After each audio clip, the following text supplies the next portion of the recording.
মুরব্বীদেরকে কোনোভাবে অপমান করা যাবে না। এই লোকটা আমার দলভুক্ত হতে পারে না যে ছোটদেরকে স্নেহ করে না, মুরব্বীদেরকে সম্মান করে না। ছিলেন যে মুরব্বী মুরব্বী মুরব্বী মুরব্বী।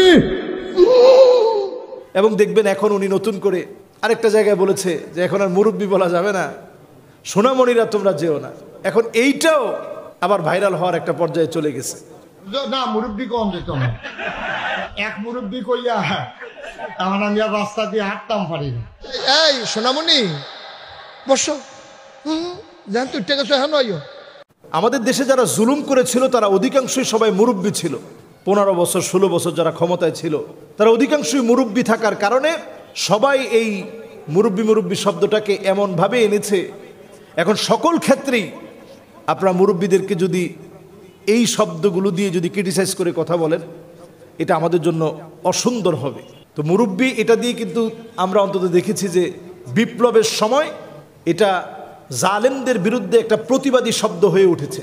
এটা বিজয়ের সময় এমন একটা ট্রেন্ডিং হয়ে গেছে, দেওয়ালে দেওয়ালে লিখে রাখছে যে মুরব্বী মুরব্বী মুরব্বী লিখে এখন সিএনজির মধ্যে লেখা হচ্ছে, হুন্ডার সামনে লাগানো হচ্ছে, হুন্ডায় সিএনজিতে সব কিছুতে অটোতে। তো আমরা এই জাতীয় কথা ভাইরাল করার চাইতে আমরা সুন্দর যে মেসেজগুলো আছে সেগুলো ভাইরাল করার চেষ্টা করি। একটা সময় আমরা দেখেছি যে বুঝলে বুঝপাতা না বুঝলে তেজপাতা, এগুলো ভাইরাল হয়েছে, সমাজের তেমন কোনো কল্যাণ আসে নাই।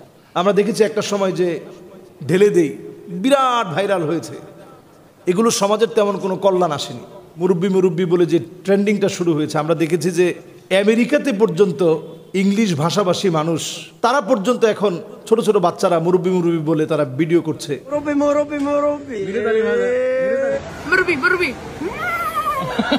এবং সেই রিলসগুলো এখন প্রচার হচ্ছে। তো এখন দেখা যায় যে এমন একটা সময় হয়ে গেছে যে রিলস যদি আপনি ঘুরে দেখেন 100টা রিলসের ভিতরে আপনি 50টা পাবেন যেটার মধ্যে মুরব্বী মুরব্বী শব্দ দিয়ে সতর্কীকরণ একটা বার্তা দিয়ে আমাদের যে বিষয়টি বলেছিলেন মোশতাক ফয়েজি সাহেব, ওনার মাহফিলে স্বাভাবিক একজন যেহেতু উঠে চলে যাচ্ছে, উনি মুরব্বী বয়সের, তো উনি এটা একটু রসিকতা করেই মাহফিলে এই জাতীয় রসিকতা অনেক সময় করতে হয়, কারণ মানুষ না হলে বোরিং হয়ে যাবে।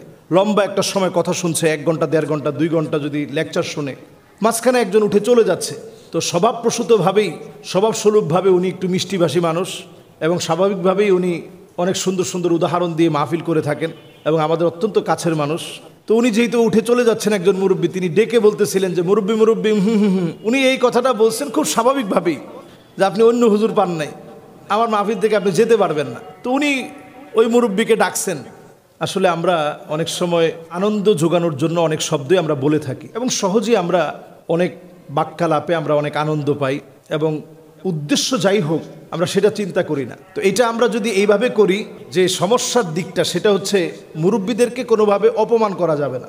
রাসূল করিম সাল্লাল্লাহু আলাইহি ওয়াসাল্লাম হাদিসের ভিতরে বলেছেন যে লাইসা মিন্না মাল্লাম ইয়ারহাম সগীরানা ওয়ালাম ইউআক্কির কাবীরানা ফালাইসা মিন্না।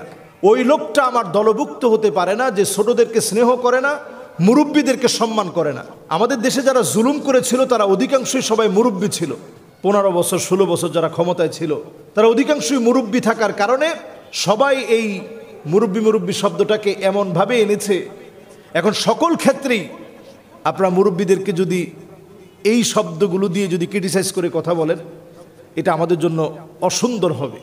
এই অসুন্দরটা এমন অসুন্দর হবে যেটা রাসূল সাল্লাল্লাহু আলাইহি ওয়াসাল্লাম অপছন্দ করতেন। এজন্য আমরা মুরব্বীদেরকে ছোট করব না, বরং এটা হাসির একটা শব্দ ছিল, শুধু আনন্দের জায়গায় এটা আমরা রাখবো। আর এখন থেকে আমরা ভালো ভালো ওনার যে সুন্দর ওয়াজগুলো আছে সেগুলো প্রচার করার চেষ্টা করি। এটা তো হলো অনেক দিন, এখন নতুন কিছু প্রচার করার চেষ্টা করি। আর দাল্লু আলাল খাইরি কাফাইলিহি, ভালো জিনিস প্রচার করলেও সওয়াব বেশি হয়। আপনি প্রচারক হিসাবে সওয়াব পাবেন, ভালো কথা বলার কারণে সওয়াব পাবেন, ভালো কথায় অংশগ্রহণ করার কারণে সওয়াব পাবেন, কমেন্টস করার কারণে আপনি সওয়াব পাবেন, শেয়ার করার কারণে আপনি সওয়াব পাবেন। সুতরাং এই জাতীয় কাজগুলো এখন মনে হয় কমিয়ে আনার সময় হয়েছে। তো আমরা কি এটাকে পজিটিভভাবে নেই? আমরা এটাকে পজিটিভভাবে গ্রহণ করেছে জাতি, আমরাও পজিটিভভাবে গ্রহণ করি।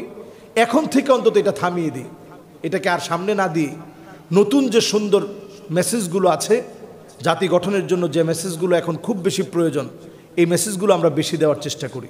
আল্লাহ তৌফিক দান করুক। আসসালামু আলাইকুম ওয়া রাহমাতুল্লাহি।